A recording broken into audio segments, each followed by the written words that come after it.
Assalamualaikum warahmatullahi wabarakatuh. Selamat datang ke channel ini dan mudah-mudahan anda semua dirahmati dan diberkati Allah. Baik, kita sambung kembali membaca kitab adat versus ibadat kita yang kita akan masukkan dalam bab, kita akan membaca bab doa kunut solat subuh. Sama ada kita nak tahu sama ada doa kunut solat subuh ni adalah satu perkara yang boleh atau tidak. Jom kita baca. Baik, jadi tuan kitab mengatakan iaitu wujud tomahan yang menyatakan bahawa amalan membaca doa kunut adalah bid'ah dan setiap bid'ah adalah sesat.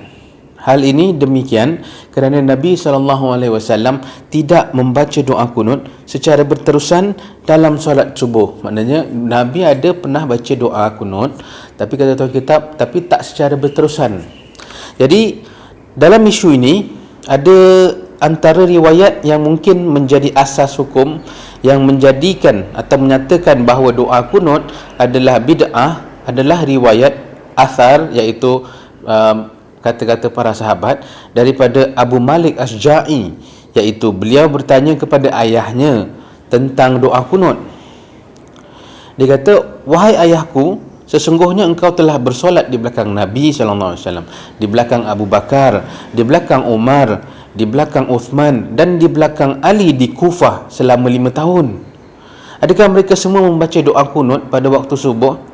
Nah, ayahnya pun menjawab, "Wahai anakku, ia adalah muhdath," iaitu muhdath tu adalah perkara yang baru direka.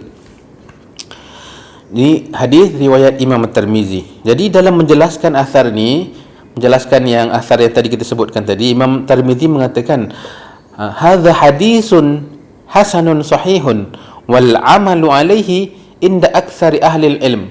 Katanya hadis ini adalah hasan, sahih, dan beramal dengan hadis ini oleh kebanyakan ahli ilmu. Dan kita tak nafikan yang mengatakan tak adanya doa kunut solat subuh menyandarkan diri mereka dengan asar ini, yang mengatakan doa kunut ni adalah benda yang baru yang Nabi tak pernah buat sebelum ni.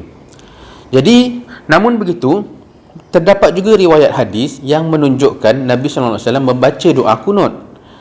Daripada Al-Barra bin Azib, dia mengatakan anna Nabiya sallallahu alaihi wasallam kana yaqnutu fi salati subhi wal maghrib. Dia kata sesungguhnya Nabi SAW membaca doa kunut pada solat subuh dan solat maghrib. Ini riwayat Imam Tirmizi. So, dalam menjelaskan secara ringkas tentang hadis yang tadi kita bacakan baru sekali ni, Imam Tirmizi sebagai seorang tokoh ilmu hadis, dia menyatakan, artinya hadis Al-Barra yang tadi kita baca Al-Barra adalah hadis hasan sahih.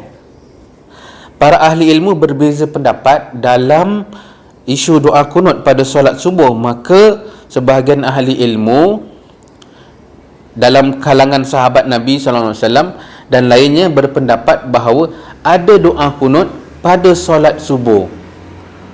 Ini ialah pendapat Imam Asy-Syafi'i. Gitu ya. Jadi kita tahu kita pun adalah seorang pengikut Imam Syafi'i, dan kita sebagian besar daripada Nusantara, kalau tak semua, pengikut adalah mengikut mazhab Syafi'i. Dan ini kata Imam Syafi'i, doa kunut ada dibacakan di dalam subuh. So, ulasan Imam Tirmizi yang dalam kitab ini menenangkan hati tanpa membuat tuduhan dan melabel dengan sesat dan sebagainya. Nah, beginilah kita nak tengok akhlak para ulama silam, iaitu mereka ini berlapang dada menerima perbezaan pendapat di antara mereka. So, tak ada masalah lah ya. So, kalau dalam aspek fikah, tuan kitab nak menjelaskan lebih sedikit. Dia kata dalam aspek fiqh atau fikah, para ulama dalam mazhab yang 4 mazhab tu berpendapat berbeza pendapat dalam isu kunut. So, mazhab Hanafi berpendapat bahawa doa kunut hanya dibacakan dalam solat witir, bukan dalam solat subuh. Mazhab Maliki berpendapat bahawa ada doa kunut dalam dalam solat subuh, mazhab Maliki. Mazhab Syafi'i pula berpendapat bahawa disunatkan untuk membaca doa kunut. Manakala mazhab Hambali menyatakan bahawa doa kunut hanya dibacakan dalam solat witir, bukan dalam solat subuh. Jadi mazhab Hanafi dan mazhab Hanbali akan sama. Mazhab Maliki mereka mengatakan kena ada. Lagi teruk kena ada doa kunut dalam solat subuh, dan Imam Syafi'i mengatakan disunatkan saja doa kunut dalam solat subuh kita. So justru itu kata tuan kitab, dua mazhab menyatakan tiada doa kunut dalam subuh, manakala dua menyatakan ada kunut dalam solat subuh. So perbezaan pendapat kalangan para ulama wujud, namun tidak wujud sikap membid'ahkan dan menyesatkan antara satu sama lain hanya kerana isu doa kunut. Imam Sufyan As-Sauri pernah berkata, in qanata fil fajri fahasanun wa in lam yaknut fahasanun. Jika seseorang membaca doa kunut, maka ia adalah baik, dan jika seseorang tidak membaca doa kunut, maka ia juga adalah baik. Jadi ini sunan dan di dalam kitab Sunan At-Tirmizi. Jadi tuan kita nak mengatakan, pernah satu ketika ada ini kisah kisah Imam Asy-Syafi'i, imam yang kita ikuti, pernah diajak mengimami solat subuh di salah sebuah masjid di zaman beliau, di salah sebuah masjid yang bermazhabkan Imam Hanafi. Imam Hanafi. Jadi apabila beliau mengimamkan solat subuh, beliau ni tidak melakukan doa kunut. Pelik, padahal dia kata disunatkan untuk baca doa kunut, tapi apabila beliau mengimami jamaah di belakang yang bermazhabkan Imam Hanafi, beliau tidak melakukan doa kunut. Dan apabila selesai solat subuh, beliau ditanya, wahai Imam Syafi'i, kenapa kamu tak baca doa kunut, sedangkan kamu ni memang orang yang suka baca doa kunut, memang disunatkan mengatakan begitu. Dia kata, aku sebenarnya menghormati Imam Hanafi.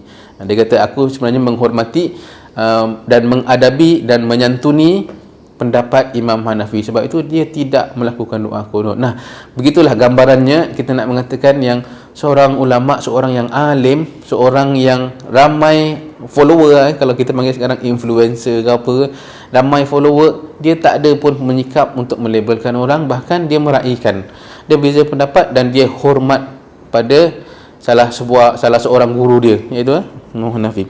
Jadi inilah akhlak yang wajib kita contohi, bertoleransi dalam perbezaan pendapat. Tapi saya ingat sekarang lah dah better lah, daripada Nusantara, di Malaysia, Singapura, Indonesia boleh meraihkan dan menerima perbezaan pendapat ini, dan saya ingat itu adalah progres yang baik, dan mungkin dalam masa akan datang anak-anak kita, cucu-cucu kita, mungkin dia dapat benefit dan lebih terbuka dalam perbezaan pendapat ini.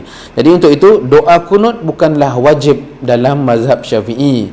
Jika kita tidak mahu melakukan doa kunut, tidak mengapa, solat subuh sah tanpa doa kunut. Jadi yang ketua kata tuan kitab, baik kita fikirkanlah satu perkara yang Allah mengatakan dalam surah Al-Baqarah ayat 238. Allah kata, waqumu lillahi qanitin, dan laksanakan solat kerana Allah dengan khusyuk, menggunakan perkataan yang sama, qanitin ataupun kunut, iaitu kunut bermaksud khusyuk dalam solat dengan kita memberi perhatian dan tumpuan sepenuhnya. Jadi nak baca doa kunut ke tidak itu terpulang, yang penting khusyuknya, iaitu qanitin, dalam keadaan yang khusyuk kepada Allah. Dan kita juga sewajarnya risau jika Muslim tidak solat subuh. Begitu Jadi bukan risau kunut tak kunut, risau solat subuh tak solat, macam itulah lebih kurang lah.